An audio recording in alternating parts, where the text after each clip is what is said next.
one of the darkest days of my career. You get a phone call,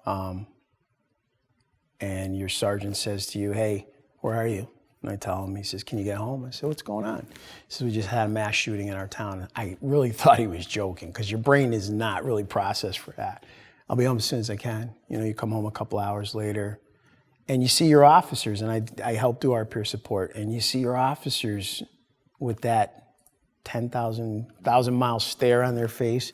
It's a difficult situation, but we need to be able to talk about it. We set up debriefings. We set up, made all our peer support people available 24 hours a day. You need to talk. You need a coffee. You want to go out and do whatever. Like they tell you, oh, don't drink and all that stuff. Listen, if having a drink is going to relax you, we're not saying have 12.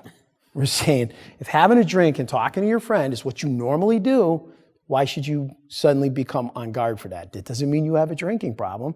That is just your normal mode. So let's do that. Let's try to bring normalcy to abnormal events. Choir practice. Absolutely. Hence the name of the show here. One of the things that I've learned over the years by having a lot of friends who are cops is that you guys have some pretty dark humor, and that's how you deal with stuff. Can you help people understand that right now, about how you're a little bit screwed up with dark humor, and that's not a bad thing?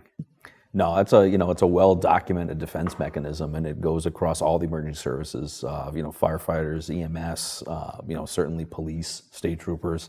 That's one thing that we all share, and it's 100% a defense mechanism. It's well documented. It might be a little upsetting or misunderstood by the country club set. I don't know, but it's what we do. And going back to the suicide thing, when you're looking at your friends and you're doing that buddy check thing, you're just looking for changes in behavior.